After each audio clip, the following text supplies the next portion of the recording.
नमस्कार। सदन की गरिमा को प्रणाम करते हुए मैं अजय कुमार पांडे आज के विषय एक देश एक चुनाव के पुरजोर विपक्ष में अपनी बात रखना चाहता हूं। माननीय अध्यक्ष महोदय, इस अनंत उदार आकाश की चिंता रहे ज्योतिर्मय प्रशस्ति ललाट की तेजस्विता लिए हुए इस भारत भूमि में जो तंत्र चल रहा है वह है लोकतंत्र, और उस लोकतंत्र की प्रासंगिकता तभी तक है जब तक यहां पर निष्पक्ष चुनाव की कार्यवाही की जा रही है।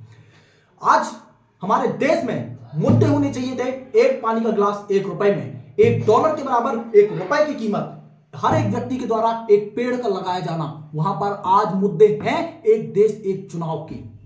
क्या समस्याएं आएंगी उस पर जरा गौर फरमाइएगा। अगर राष्ट्रीय पार्टियां जो क्षेत्रीय पार्टियों के आधार पर चुनाव अगर एक साथ हो रहे हैं तो क्या क्षेत्रीय मुद्दे दब नहीं जाएंगे?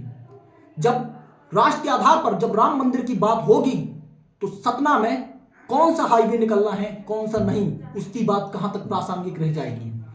अगर राज्य सरकार गिर जाती है अथवा केंद्र सरकार गिर जाती है तब उनमें से दूसरी सरकार का क्या होगा?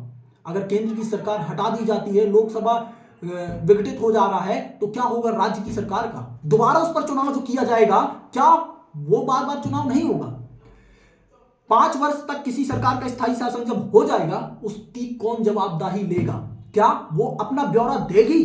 रही बात खर्च की, जो मेरे साथी सवाल उठा रहे हैं, तो 4500 करोड़ रुपए का खर्च मात्र ईवीएम में आएगा। साथ ही साथ जो नए कर्मचारियों की भर्ती की जाएगी उनका वेतन 5 वर्ष तक के लिए दिया जाएगा, जो कि उन्हें मुफ्त में दिया जाएगा।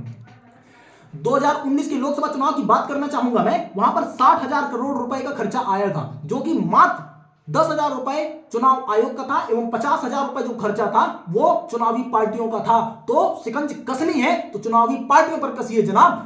अगर नदी के पुल में कोई समस्या आती है तो नदी की धार नहीं मोड़ी जाती, उस पुल को पुनर्निर्माण किया जाता है, उसे बनाया जाता है।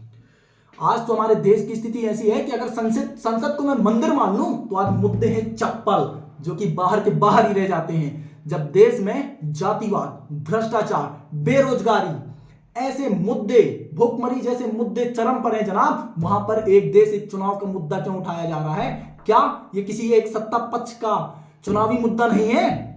आज हमारे देश की तो स्थिति ऐसी है कि जो विदूषक हैं वो पत्रकारिता कर रहे हैं, पत्रकार विदूषकों का काम कर रहे हैं, बल्लेबाज नेतागिरी कर रहे हैं और नेता बल्लेबाजी कर रहे हैं। इस स्थिति की बजाय हमारे देश में एक देश एक चुनाव का मुद्दा उठाया जा रहा है। मैं अपनी बातों का जवाब चाहता हूं, जो पक्ष में मेरे साथी हैं क्या जवाब है इनका? इसी प्रश्न के साथ जय हिंद, जय भारत।